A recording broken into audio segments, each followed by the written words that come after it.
అయినటువంటి ఆ యొక్క మహిమదేవ రహస్యాలు, అలాగే ఆయన చేసినటువంటి అద్భుతాలు, స్వస్థతలు, ఇవన్నీ మరి ఆ యొక్క జపదండలో ప్రతిరోజు కూడా మనం జపిస్తూ ఉన్నాం. ఆ జపదండ చెప్తూ ఉన్నాం.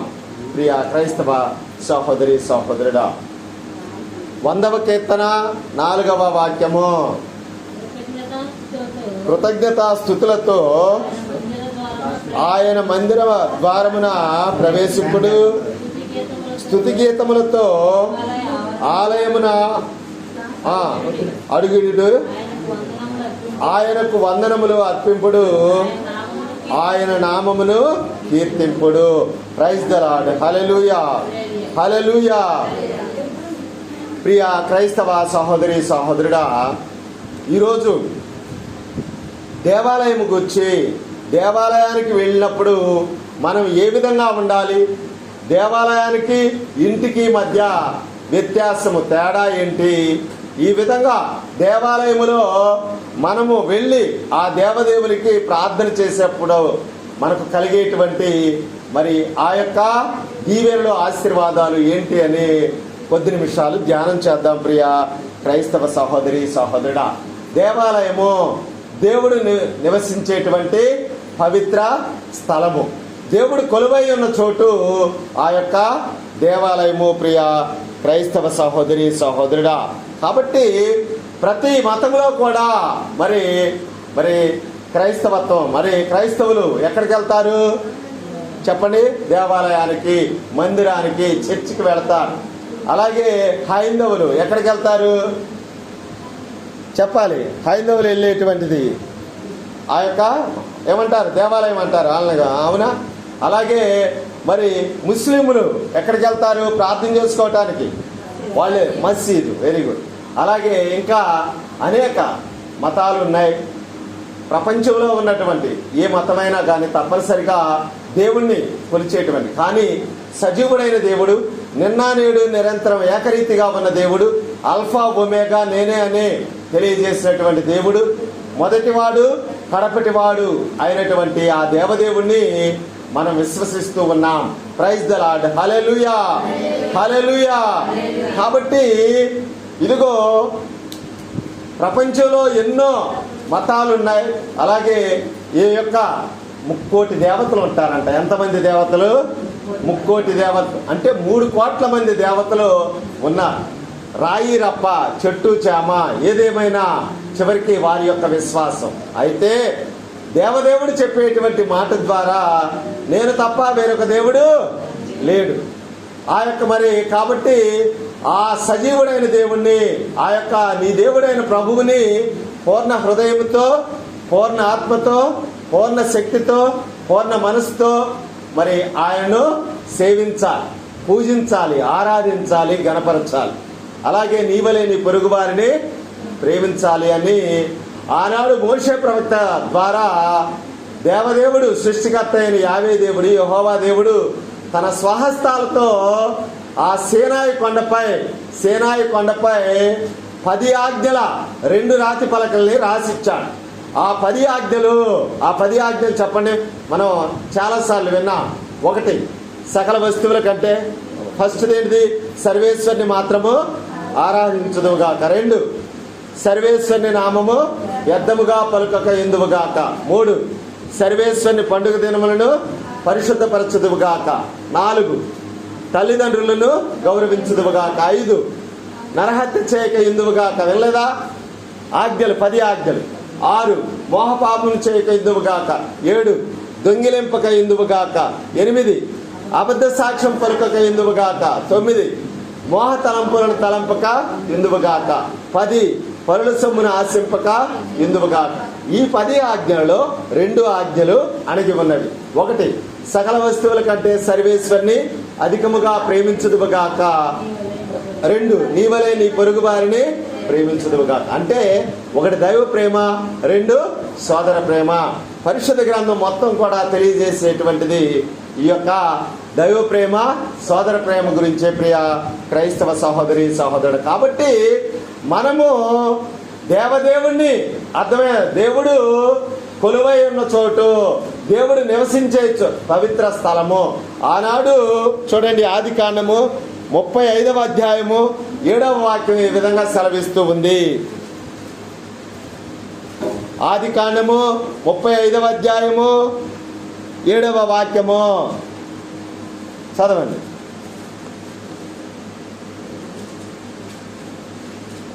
ఆదికాండము 35వ అధ్యాయము 7వ వాక్యము.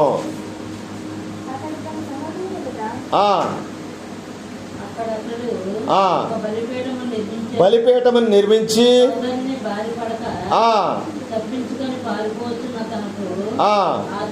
ఆ చోట దేవుడు ప్రత్యక్షమాయను. దానికి ఎల్బేతేలు అని పేరు పెట్టెను. ప్రైజ్ ద లార్డ్, హల్లెలూయా. బేతేలు అని పేరు పెట్టెను.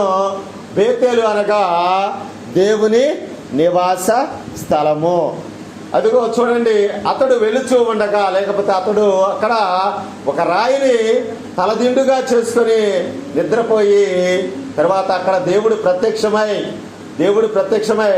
దేవునితో మరి ఆ యొక్క దీవెనలు పొందుకున్నాడు అనమాట. దేవదేవునికి ప్రార్థన చేసి. ఎవరు విన్నారా? ఆయన ఎవరు చెప్పండి? యాకోబు అనమాట. యాకోబు ఎవరు? అబ్రహాం కుమారుడు ఇస్సాకు, ఇస్సాకు కుమారుడు యాకోబు. కాబట్టి యాకోబు అక్కడ ఏం చేశాడు? ఆ యొక్క మరి ఆ చోటుని దేవుడు నివసించేటువంటి పవిత్ర స్థలముగా ఎంచి అక్కడ బలిపీఠం నిర్మించి దేవునికి ప్రార్థన చేశాడు, బలులు అర్పించాడు. ప్రియ క్రైస్తవ సహోదరి సహోదరుడా, యాకోబుకి ఇంకొక పేరు ఇశ్రాయేలు. ఇశ్రాయేలు అంటే దేవుని ముఖము. యాకోబు అంటే మరి ఆ యొక్క మరి ప్రియ క్రైస్తవ సహోదరి సహోదరుడా, యాకోబుకి ఎంతమంది కుమారులు? 12 మంది కుమారులు.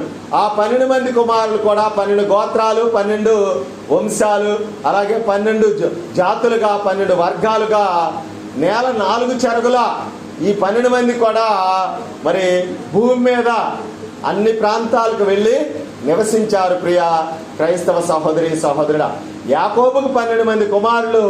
యేసు ప్రభు కూడా ఎంతమంది శిష్యులు? 12 మంది శిష్యులను ఎన్నుకున్నారు.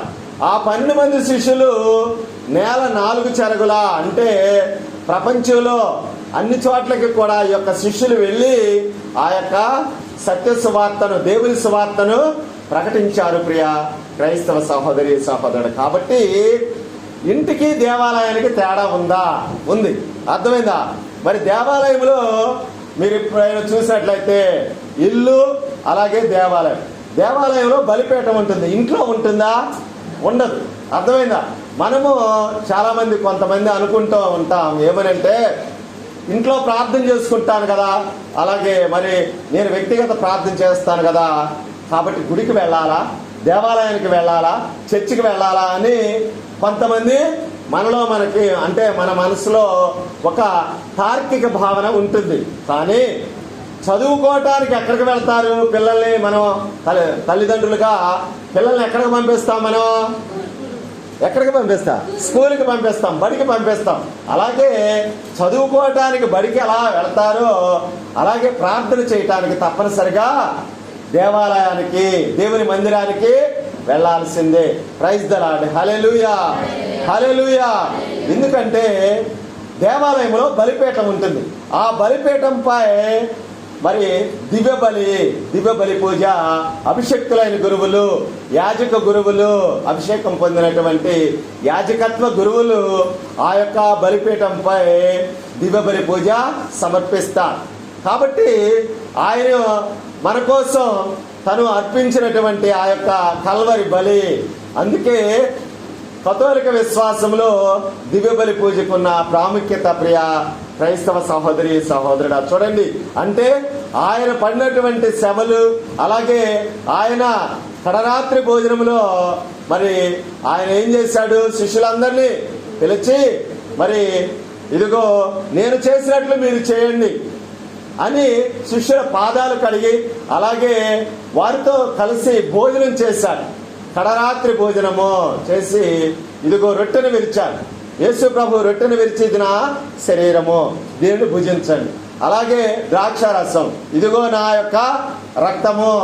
అందుకే నడిపూజలో మరి చాలా మందికి తెలిసినటువంటి విషయమే, నడిపూజలో మరి గురువులు అక్కడ అపర భగీరథులైనటువంటి యాజకత్వ గురువులు దేవదేవుని స్వయాన ఆ బలిపీఠం పైకి ఆహ్వానించి ఆ యొక్క గోధుమ అప్పమేమో యేసు ప్రభు శరీరముగా మారుతుంది, అలాగే ద్రాక్షారసం ఎలా మారుతుంది, క్రీస్తు ప్రభుని రక్తముగా మారుతుంది. ప్రైజ్ ద లార్డ్, హల్లెలూయా హల్లెలూయా. అందుకే నా యొక్క శరీరాన్ని భుజించి నా రక్తాన్ని పానం చేస్తేనే తప్ప పరలోక రాజ్యములో అర్హత ఉండదు. కాబట్టి అంటే ఆ విధంగా చేయాలి, తప్పనిసరిగా చేస్తేనే పరలోక రాజ్యంలో అర్హత. కాబట్టి ఆ యొక్క దివ్య బలివి ఆ నడిపూజలో తప్పనిసరిగా మరి ఆ విధంగా క్రీస్తు ప్రభు శరీర రక్తాల్లో మరి ఆ స్వయాన అభిషక్త గురువులు ఆ బలిని అర్పిస్తారు. మనము పాప సంకీర్తనల ద్వారా నిండు దివ్య బలి పూజలో ఆ క్రీస్తు ప్రభు శరీర రక్తాల్ని స్వీకరించగలవారమే. కాబట్టి దివ్య సంస్కారాలు మరి ఎక్కడ ఏ డినామినేషన్లో లేనటువంటి గొప్ప భాగ్యం ఆ యొక్క దివ్య సంస్కారాలు. ప్రియ క్రైస్తవ సహోదరి సహోదరుడా, అంటే పాప సంకీర్తనము చేసి దివ్య సప్రసాదాన్ని లోకొని ఆ దివ్య బలి పూజలో మరి క్రీస్తు ప్రభు మనలో నివసిస్తూ ఉన్నారు, ఐక్యమై ఉంటారు. కాబట్టి ప్రియ క్రైస్తవ సహోదరి సహోదరుడా, దేవాలయం యొక్క ప్రాముఖ్యతను మనం తెలుసుకోగలవారమై తప్పనిసరిగా దేవుని సన్నిధిలో, కాబట్టి దేవుడు నివసించేటువంటి పవిత్ర స్థలం. అందుకే ఆనాడు గొడ్రాలైనటువంటి హన్న దేవాలయంలో ఉండి కన్నీటితో ప్రార్థన చేసింది. ఎవరిని పొందుకుంది? 12 మగబిడ్డ సమూవేలు ప్రవక్తను పొందుకుంది. ప్రియ క్రైస్తవ సహోదరి సహోదరుడా, ఆ సమూవేలు ప్రవక్త 3 రాజుల్ని అభిషేకించేటువంటి గొప్ప వరం మరి ఆయన పొందుకున్నాడు. సమూవేలు ప్రవక్త అనమాట, 3 రాజులు. ప్రియ క్రైస్తవ సహోదరి సహోదరుడు, అలాగే జకరియా ఎలిజబెత్ అమ్మ, అర్థమైందా? ఆ యొక్క కుమారుడు ఎవరు? జకరియా ఎలిజబెత్తమ్మల కుమారుడు ఎవరు? బాప్తిస్మా యోహాను గారు. యోహాను గారు పుట్టక ముందు ఇదిగో జకరియా గారి వంతు వచ్చిందనమాట. మరి ఎక్కడ దేవాలయంలో ధూపం వేయటానికి అక్కడ బలిపీఠం వద్దకు వెళ్ళినప్పుడు ఆయన జకరియా గారు కొంచెం సంశయించారు. వెంటనే చూడండి ఏమి జరిగింది అక్కడ. ఇదిగో బాలుడు పుట్టి అతని పేరు అంటే ఆ దేవాలయానికి తీసుకుని వచ్చి నువ్వు బాప్తిస్మం ఇప్పించే వరకు నీకు మాటలు రావు, మోగవాడైపోయాడు. అంటే మాట అర్థమైందా అప్పటి వరకు. మరి ఆయన యోహాను గారు పుట్టి దేవాలయానికి తీసుకుని వచ్చిన తర్వాత ఏ పేరు పెడదాము అని అంటే మిగతా వాళ్ళేమో పలానా పేరు అని చెప్తూ ఉంటే ఈయనేమో సైగ చేస్తూ ఒక పలక తీసుకొని వచ్చారు. పలక మీద ఏమని రాశారు? యోహాను అని పేరు పెట్టించండి అని. వెంటనే ఈ యొక్క నాలుక సడలి మాట్లాడసాగాడు. ప్రియ చూడండి, దేవాలయంలో ఉన్నటువంటి గొప్ప ధన్యత మనం తెలుసుకోగల ఉన్నాం ప్రియ క్రైస్తవ సహోదరి సహోదరుడా. కాబట్టి దేవుడు అంటే దేవుడు కొలువై ఉన్న పవిత్ర స్థలము. అందుకే ఆ యొక్క నీ హృదయం దేవాలయం అని నీకు తెలియదా అంటారు ఎవరు? పునీత పౌలు గారు. హృదయమే నీ ఆలయం క్రీస్తు, నీ నామమే నా గానం, విదితముగాదే వివరింపగనే పావన నామం. హృదయమే నీ ఆలయం క్రీస్తు, మనిషిగా మారాలని, మనసున మమతలు పెంచాలని, మనిషిగా మారాలని, మనసున మమతలు పెంచాలని. ఈ విధంగా అంటే హృదయము దేవుని యొక్క ఆలయం. అర్థమైందా? నీ హృదయం దేవాలయము. కాబట్టి ఆ హృదయంలో దేవుడు కొలువై ఉంటాడు. మనం ఎప్పుడైతే దేవుని ఆహ్వానిస్తామో, అందుకే దర్శనా గ్రంథంలో కూడా పునీత యోహాను గారు చెప్తాడు, ఇదిగో నీ హృదయం అనే ద్వారం వద్ద నేను నిలుచొని ఉన్నాను. ఎవరైతే తలుపు తట్టి నన్ను ఆహ్వానిస్తారో వారి ఇంట నేను నివసిస్తాను, వారింట్లోకి వస్తాను, దీవెళ్ళు వసగుతాను అని ప్రభువు తెలియజేస్తూ ఉన్నాడు. ప్రియ క్రైస్తవ సహోదరి సహోదరుడు, కాబట్టి దేవాలయం గురించి మనము చాలాసార్లు విన్నాం.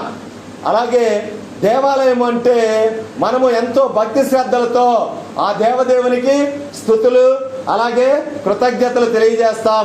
అలాగే దేవాలయానికి వెళ్ళి ఏం చేస్తాం? మొట్టమొదటిగా దేవాలయానికి వెళ్ళిన వెంటనే మొదట మోకరించి మనం స్లేవ గుర్తు వేస్తూ ఉంటాం. అవునా? స్లేవ గుర్తు. అలాగే దేవాలయం ప్రక్కగా వెళ్ళేటప్పుడు మనకు తెలియకుండానే స్లేవ గుర్తు వేస్తాం. ఏమని? పితా పుత్ర పవిత్రాత్మ నామమున ఆమేన్. అందరికీ వచ్చు మనకు. అవునా? ఆ యొక్క స్లేవ గుర్తు. దాని అర్థం ఏంటి? పిత తండ్రి దేవుడు, పుత్ర కుమారుడైనటువంటి యేసుక్రీస్తు భగవాన్, తండ్రి పంపగా వచ్చినటువంటి యేసుక్రీస్తు భగవానుడు. అలాగే పవిత్రాత్మ, పరిశుద్ధాత్మ, పవిత్రాత్మ దేవుడు, ఆదరణకర్త. వీరి యొక్క నామములో ఆమేన్. ఆమేన్ అంటే అర్థం ఏంటి? ఏమా? అగునుగాక. అగునుగాక అంటే ఆ యొక్క త్రిత్వైక దైవము. కాబట్టి ఆ దేవదేవుడు ఈ ముగ్గురులో ఈ ముగ్గురులో ఎవరు ఎక్కువ ఎవరు తక్కువ? ముగ్గురు ఒకటే. ముగ్గురు ఒకే స్వభావము ఒకే రీతిన ఉన్నటువంటి ఆ యొక్క, ఎందుకనంటే సృష్టికర్త దేవుడు తన కుమారుని భూలోకానికి నరావతారిగా మనిషి కుమారుడిగా ఆనాడు ఆదిమ తల్లిదండ్రుల్ని ఆదాము హవ్వలు, ఆ ఆదిమ తల్లిదండ్రుల్ని దేవదేవుడు ఎలా చేశాడు? నేలమన్ను తీసుకొని మట్టి బొమ్మగా చేసి ఆ యొక్క మట్టి బొమ్మ మరి నాసికారంధ్రములో జీవాయువును ఊదాడు. జీవాయువు. కాబట్టి మానవుడు జీవము గలవాడాయను. జీవం అర్థమైందా? ఆ యొక్క జీవము అంటే ప్రాణం ఉంది. ఆ యొక్క అంటే ఆ ప్రాణము అలాగే ఆ జీవాయువు ద్వారా మనం శ్వాసను పీల్చుకోగలుగుతూ ఉన్నా. ఇదిగో పురుషులైతేనేమో ఉదర విత్తనం అంటారు, అంటే పొట్ట ద్వారా శ్వాసను పీల్చుకొని వదలటం అన్నమాట, శ్వాసక్రియ. అలాగే స్త్రీలేమో దేని ద్వారా శ్వాసక్రియలు తెలుసా? చదువుకున్న వాళ్ళు చెప్పండి. 8వ తరగతి అట్లా శిస్తు నుండి సైన్స్లో ఉంటుంది. శిస్తు నుండి ఇంటర్మీడియట్ నుండి ఎట్లా అనమాట, ఇంటర్మీడియట్ వరకు స్త్రీలేమో అంటే ఆడవాళ్ళు శ్వాసక్రియ ప్రక్కటెముకల ద్వారా. ఎందుకు అని అంటే చూడండి, అక్కడ దేవుని యొక్క మరి సృష్టిలో ఉన్నటువంటి సృష్టి రహస్యము. ప్రియ క్రైస్తవ సహోదరి సహోదరుడా, మరి స్త్రీల్ని ఏ విధంగా చేశాడు ఆయన? నారిని అంటే ఆ యొక్క ఆదాముకు గాఢ నిద్ర కలగజేసి ఆ యొక్క మరి ప్రక్కటెముక నుండి తీసుకొని మరి స్త్రీని చేసి మరి జీవాయువును ఊదాడు. ప్రియ క్రైస్తవ సహోదరి సహోదరుడు, కాబట్టి అంటే పురుషులేమో ఉదర విత్తనం అంటారు, అంటే పొట్ట ద్వారా శ్వాసక్రియ ఇట్లా అర్థమైంది. గాలి పీల్చి వదలడం, అర్థమైంది, గాలి పీల్చి వదలడం అనమాట. ఉచ్ఛ్వాస నిశ్వాస క్రియలు అంటారు. ప్రియ క్రైస్తవ సహోదరి సహోదరుడు, ఈ యొక్క శ్వాస అంటే మానవుల్లో ఈ యొక్క శ్వాసక్రియ జరుగుతూ ఉంటుంది నిరంతరం, గుండె కొట్టుకుంటూ ఉంటుంది. అవునా? కాబట్టి ఈ గుండె కొట్టుకోవటం ఎప్పుడైతే ఆగిపోద్దో టక్కన ఎక్కడికి వెళ్ళిపోతాం? పైకి వెళ్ళిపోతాం. అవునా? అలాగే మరి మన యొక్క దేహంలో ఆ ఊపిరి ఉన్నంత వరకే, అర్థమైందా? మనం ఆ ఊపిరి ఆగిపోయిందనుకో చనిపోయినట్లు లెక్క అనమాట. ప్రియ క్రైస్తవ సహోదరి సహోదరుడు, కాబట్టి దేవుడు ఆ యొక్క మరి మానవులు చేసిన క్రమంలో కూడా శ్వాస అంటే ఆ నేల మట్టిని తీసుకొని మట్టి బొమ్మను చేసి జీవాయువును ఊదాడు, శ్వాసను ఊదాడు. మానవుడు జీవము గలవాడాయను. అలాగే దీనికి సాదృశ్యం మరి యేసు ప్రభు మరి యేసయ్య చనిపోయాడు, తర్వాత 3వ నాడు జీవవంతుడిగా లేచాడు. లేచిన తర్వాత ఆ యొక్క శిష్యులకి కనపడ్డాడు. ఇదిగో నేను పునరుత్థానమయ్యాను అని తనకు తాను ఎరుకపరచుకొని ఈ 40 రోజులు కూడా, అందుకే మనం పాస్కా కాలంలో ఉన్నాం. ఏ కాలం ఇది? పాస్కా కాలం. చలికాలం కాదు, కలికాలం కాదు. అర్థమైందా? ఈ యొక్క ఎండాకాలం మరి అంటే ఇవేమో మనము ఆ యొక్క ఋతువుల ద్వారా ఇప్పుడు వేసవి కాలంలో ఉన్న బాగా ఎండలు విపరీతంగా ఉన్నాయి. అయితే తల్లిశ్రీ సభ తిరుసభ ద్వారా ఆగమన కాలము, తపస్కాలము, విన్నారు ఈ మాటలు, అలాగే పాస్కా కాలము, తరువాత ఏ కాలం? సామాన్య కాలం వస్తుంది అనమాట. రేపు ఆదివారం కదా, రేపు ఆదివారం క్రీస్తు ప్రభు మోక్షారోహణ పండుగ. యేసయ్య అంటే 40 రోజులు కూడా ఆయన చనిపోయి మరి 3వ నాడు జీవవంతుడిగా లేచి ఈస్టర్ పండుగ నాడు పునరుత్థానమైన తర్వాత 40 రోజులు కూడా అనేక మంది కనబడి శిష్యులకు, మిగతా వారికి కనబడి వాళ్ళకు ధైర్యవచనాలు పలికి ఆ మరియ తల్లి అలాగే శిష్యులు మేడగది మీద ఉన్నప్పుడు మరి పరిశుద్ధాత్మనుడు పవిత్రాత్మనుడు శ్వాసను ఊదాడు. ప్రైజ్ ద లార్డ్, హల్లెలూయా. కాబట్టి ఆ యొక్క పరిశుద్ధాత్మ అంటే పవిత్రాత్మను పొందుకున్న తర్వాత అప్పటి వరకు భయంగా ఉన్నటువంటి శిష్యులు యేసు ప్రభు ఈ విధంగా ధైర్యవచనాలు పలికి, మీరు భయపడవద్దు, మీకు శాంతి కలుగునుగాక, సమాధానం కలుగునుగాక అని ఆ యొక్క పవిత్రాత్మనుడి శ్వాసను ఊదాడు. కాబట్టి వాళ్ళు మరి ఇక ఎటువంటి భయము, ఇటు జంకు, ఇటువంటి ఏమి లేవన్నమాట.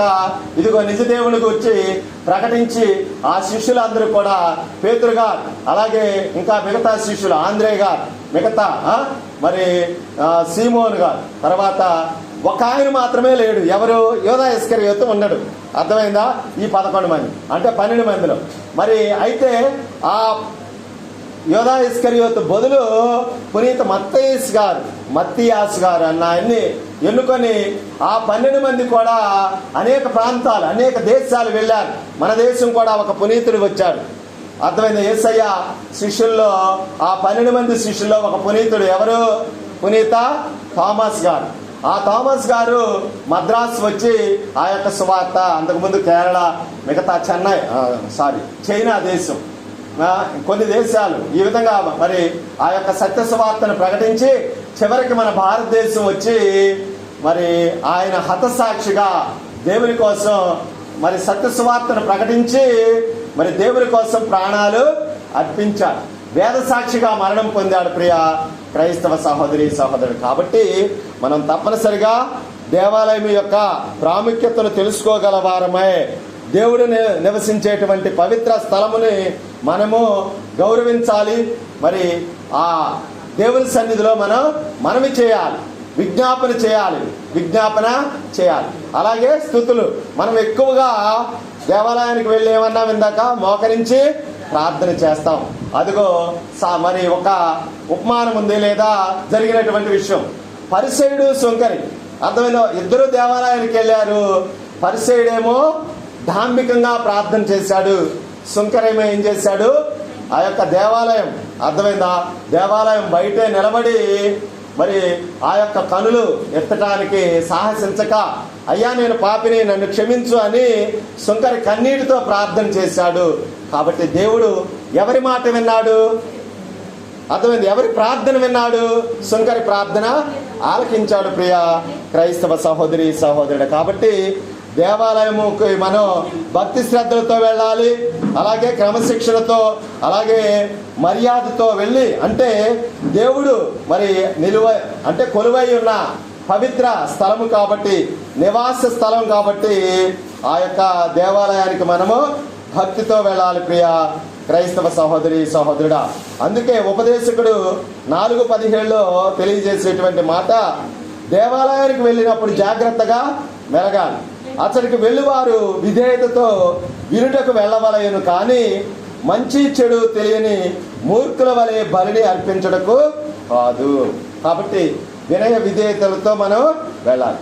దేవాలయానికి వెళితే మనకి ఏం జరుగుతుంది ఏంటి అనంటే, ఇదిగో మనం నీళ్లలో నడిచి వెళుతూ ఉంటే మనకు తెలియకుండానే కాళ్ళు ఏమవుతాయి? శుభ్రం అవుతాయి. అర్థమైందా? మట్టి దుమ్ము ఇట్లా ఉందనుకో, మరి నీళ్ళలో నడుస్తూ వెళ్ళినప్పటికీ చక్కగా కాళ్ళు శుభ్రం అవుతాయి. అలాగే మనం దేవాలయానికి వెళ్ళినప్పుడు మన యొక్క శరీరం, మనస్సు అన్నీ కూడా మనకు తెలియకుండానే శుభ్రమవుతాయి, పవిత్రపరచబడతాయి. ఎందుకనంటే దేవుని సన్నిధిలో నువ్వు గడిపేటువంటి ఆ యొక్క ఎన్ని గంటలు గడుపుతావు నువ్వు? ఆదివారం కానీ ప్రార్థన కానీ జరిగినప్పుడు సుమారుగా ఎన్ని గంటలు? 2 లేదా 3 గంటలు. అందుకే కీర్తనాకారుడు చెప్తాడు, అన్యుల ఎండలో 1000 నాళ్ళు గడుపుట కంటే నీ మందిరములో 1 దినము గడుపుట మేలు. కాబట్టి మనం 3 గంటలు ఎన్ని వేల గంటలతో సమానం అంటే 3000 గంటలతో సమానం. ప్రియ క్రైస్తవ సహోదరి సహోదరుడా, 118వ కీర్తన 26వ వాక్యం ఈ విధంగా సెలవిస్తూ ఉంది. చదవండి. 118వ కీర్తన 26వ వాక్యము. ఇంకొక 5 నిమిషాల్లో నేను కంప్లీట్ చేస్తాను. 118:26. ప్రభు పేరిట దేవాలయానికి వచ్చువాడు దీవెనలు బడయును గాక. ప్రభు మందిరము నుండి నేను నిన్ను దీవింతును. కాబట్టి ప్రియ క్రైస్తవ సహోదరి సహోదరుడా, దేవాలయానికి వెళితే తప్పనిసరిగా దేవుడు దీవిస్తాడు, ఆశీర్వదిస్తాడు. ఎందుకనంటే 6 రోజులు మన కోసం కష్టపడి 7వ రోజు దేవుని సన్నిధికి వెళ్ళాల్సిందే. చాలా మంది ఏం చేస్తారంటే సోమవారం నుండి శుక్రవారం వరకు పనిపాట్లు లేదా ఆటో వాహనాలు లేదా ఇంకా మిగతా ఏవైనా కానీ ఉద్యోగ నిమిత్తమైన సోమవారం నుండి శనివారం వరకు వర్క్ జాబ్. ఆదివారం ఏం చేస్తారు? ఆదివారం తప్పనిసరిగా గుడికి వెళ్తున్నామా? అందరమే వెళ్ళాలి. తప్పనిసరిగా దేవాలయానికి వెళ్ళి ఆ 3 గంటలు కూడా దేవుని సన్నిధిలో గడిపితే నీ మైండ్, అలాగే నీ యొక్క మనస్సు, నీ యొక్క శరీరం ఎంతో నిర్మలంగా ఉంటుంది, ప్రశాంతంగా ఉంటుంది, రిఫ్రెష్ అవుతావు. నువ్వు మరలా సోమవారం నుండి మళ్ళీ నీ పనిపాట్లకి, నీ యొక్క ఉద్యోగానికి వెళ్ళటానికి నువ్వు చక్కగా మరి ఈ విధంగా.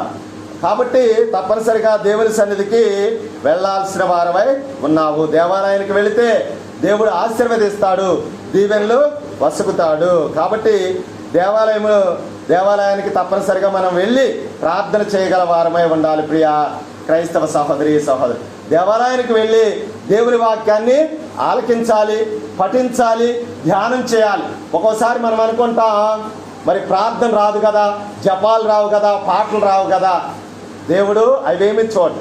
ఇదిగో మనం తపస్కాలంలో ఎక్కువగా ప్రార్థన, ఉపవాసం, దాన ధర్మాలు, ప్రార్థన గురించి విన్నాం మాట. ఏమనంటే ఇదిగో నువ్వు ప్రార్థన చేసేటప్పుడు ఎవరో చూడాలని నువ్వు ప్రార్థన చేయొద్దు. నీవు నీ గదిలోకి వెళ్ళి అదృశ్యుడై ఉన్నటువంటి దేవునికి ప్రార్థన చేయి. అర్థమైందా? నీకు తెలిసినటువంటి చిన్న చిన్న మాటల గురించి అడగనే అమ్మాయినా అన్నం పెట్టదు. కాబట్టి దేవుణ్ణి అడగాలి, సృష్టికర్త అయిన దేవుణ్ణి అడగాలి, ప్రార్థన చేయాలి, మనవి చేయాలి, గోజాడినప్పుడు తప్పనిసరిగా దేవుడు మొర ఆలకిస్తాడు. మనం జనరల్గా మానవ మాత్రమే ప్రార్థన చేసి వెంటనే ఫలితం ఆశిస్తాం. కానీ దేవుడు, అర్థమైందా, ఇదిగో ప్రభువా అదివు ఇదివు, లేకపోతే నాకు ఆ బాధ ఉంది ఈ బాధ ఉందని ప్రార్థన చేస్తాం. ఒక్కోసారి దేవుడు కొన్ని దీవెనలు ఇస్తాడు, ఒక్కోసారి ఇవ్వడు. అప్పుడు మనం ఏమనుకుంటాం? దేవుడు మొర ఆలకించం. కానీ దేవుడు ఎప్పుడు ఎవరికి ఇవ్వాలో ఆయనకి తెలుసు. సమస్తము ఎరిగినటువంటి జగద్రక్షకుడు, సర్వ సృష్టికర్త, సర్వాంతర్యామి. అర్థమైందా? ప్రతి అంతటా ఉన్నాడు ఆయన. కాబట్టి ఆయనే సృష్టించేసిన దేవదేవుడు. కాబట్టి 6 రోజులు సృష్టి చేసి 7వ రోజు ఏం చేశాడు? ఆయన విశ్రాంతి తీసుకున్నాడు. కాబట్టి ప్రభువు కూడా ఏమంటారంటే, అయ్యా నీవు నీ కోసం 6 రోజులు కష్టపడు, 7వ రోజున ఆ సన్నిధికి వచ్చి నా కోసం ప్రార్థన చేయి. ఎందుకంటే నేను నీ సృష్టికర్త అయిన దేవుణ్ణి కదా అని ప్రభువు చెప్తూ ఉన్నారు. కాబట్టి ప్రియ క్రైస్తవ సహోదరి సహోదరుడా, దేవాలయానికి మనం వెళ్ళాలి, వాక్యాన్ని వినాలి, మన యొక్క కష్టాలు బాధలు అన్నీ కూడా, అలాగే ఆయన్ని స్తుతించాలి, ఆయన్ను ఆరాధించాలి, గణపరచాలి, కృతజ్ఞతలు తెలియజేయాలి. అందుకే యోబు గారు చూడండి, యోబు ఏం చేశాడు? కష్టాల్లో కూడా దేవునికి ప్రార్థన చేశాడు. ఇదిగో దేవుడే ఇచ్చాడు, దేవుడే తీసుకున్నాడు. ఆయనకే స్థుతి, ఘనత, మహిమ, ప్రభావాలు. అలాగే మనము చేయాలి, ప్రార్థన చేయాలి. ప్రియ క్రైస్తవ సహోదరి సహోదరుడు, ఎలా ప్రార్థన చేయాలి? చేతులెత్తి ప్రార్థన చేయాలి, అలాగే చప్పట్లతో ఆయన్ను స్తుతించాలి. ప్రియ క్రైస్తవ సహోదరి సహోదరుడా, కాబట్టి దేవాలయంలో మనం ప్రార్థన చేసినప్పుడు ఎలా ఉండాలి అని కొలసీలకు వ్రాసిన లేఖ 4వ అధ్యాయము 2వ వాక్యము. పునీత పౌలు గారు కొలసీలకు వ్రాసిన లేఖ 4:2 చదవాలి గబగబా. ప్రార్థనను పట్టుదలతో చేయుడు. ప్రార్థన చేయనప్పుడు జాగ్రత్తతో ఉండాలి. అలాగే ప్రార్థనలో ఎలా ఉండాలి అని అంటే మరి పట్టుదలతో జాగ్రత్తతో మెలకువ కలిగి ఉండి ప్రార్థన చేయాలంట. సామెతలు 20:13. సామెతలు 20:13. నిద్రాప్రియుడు దరిద్రుడగును, మేల్కొని పనికి పూనుకొని వానికి చూడండి తిండి దొరుకును అని పరిశుద్ధ గ్రంథం. అంటే మరి దేవాలయానికి వెళ్ళిన తర్వాత ఎక్కువ మందికి టక్కన వెంటనే ఏమొస్తుంది? నిద్ర వచ్చేస్తుంది. అంటే అర్థమైందా? మరి మాస్టర్ కానీ ఫాదర్ గారు కానీ వాక్యం చెప్తూ ఉన్నప్పటికీ మనకు నిద్ర వస్తాం. అంటే దేవుని వాక్యము వినటానికి మనకు ఆసక్తి ఉన్నా ఒక్కొక్కసారి ఆ అపవాది సాతాను ఏం చేస్తాడంటే నువ్వు వినటానికి ఆ యొక్క వాక్యాన్ని వినటానికి ఆసక్తి లేకుండా నిద్రపోయేటట్టు చేస్తాడు. ఇదిగో అందుకే సామెతల గ్రంథంలో అంటే దేవాలయానికి వెళ్ళినప్పుడు మనం దేవాలయంలో ప్రార్థన చేయాలి, పట్టుదల కలిగి ప్రార్థన చేయాలి, మెలకువగా ఉండాలి, జాగరూకతతో ఉండాలి అని పరిశుద్ధ గ్రంథం తెలియజేస్తుంది. కాబట్టి నిద్రాప్రియుడు దరిద్రుడగును అని పరిశుద్ధ గ్రంథం తెలియజేస్తుంది. ప్రియ క్రైస్తవ సహోదరి సహోదరుడు, అలాగే దేవాలయానికి ఎలా వెళ్ళకూడదు? వట్టి చేతులతో దేవుని సన్నిధికి వెళ్ళకూడదు అని పరిశుద్ధ గ్రంథం తెలియజేస్తూ ఉంది. సేరాకు గ్రంథము 35:4. సేరాకు అంటే సేరాపుత్రుడైన యేసు జ్ఞాన గ్రంథము 35వ అధ్యాయము 4వ వాక్యము.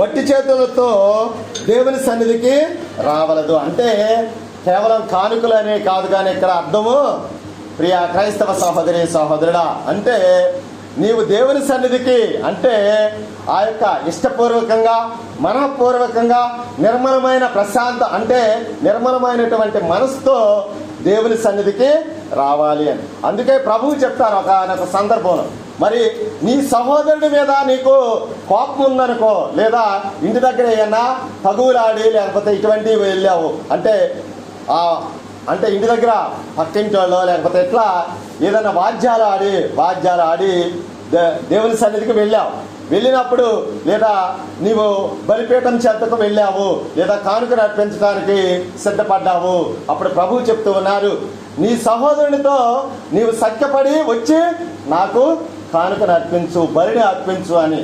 అంటే అక్కడ అర్థం ఏంటి అంటే మనము ప్రశాంతత, మన యొక్క మనసు నిర్మలంగా ఉండాలి అని మరి ప్రభువు తెలియజేస్తూ ఉన్నటువంటి మాటలు. కాబట్టి దేవాలయానికి మనం పట్టుదలతో అలాగే నిర్మలమైన మరి ఆ యొక్క ప్రశాంత మనసుతో వెళ్ళి దేవుని ప్రార్థన చేయాలి.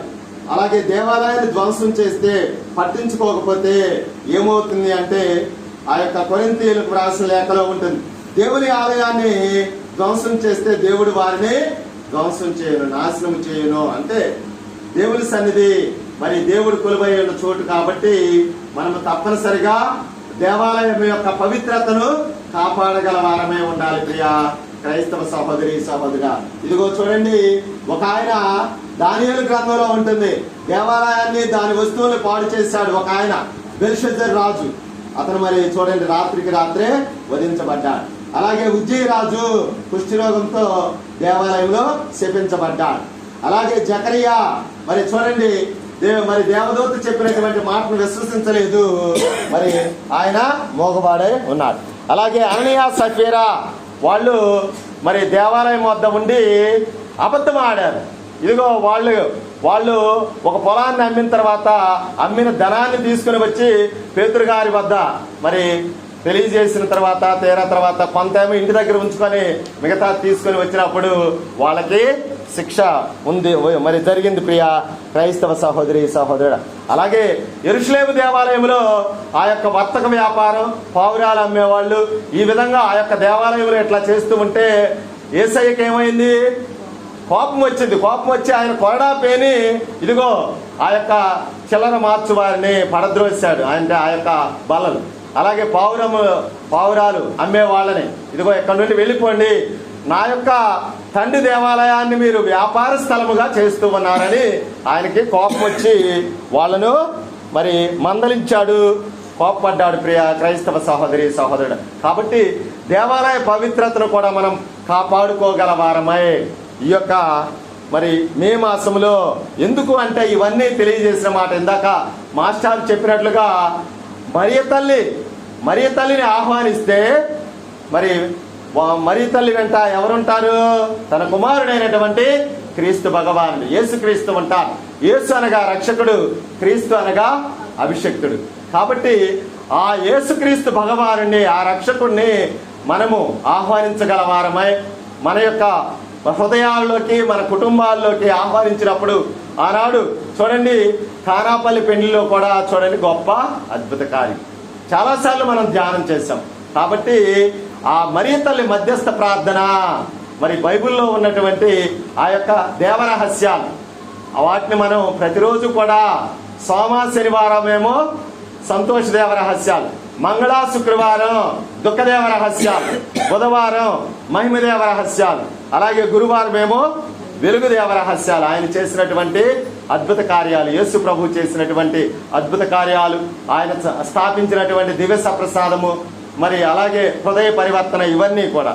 కాబట్టి తప్పనిసరిగా ఈ యొక్క మే మాసంలో ఆ మరియ తల్లి మధ్యస్థ ప్రార్థన వేడుదల చేత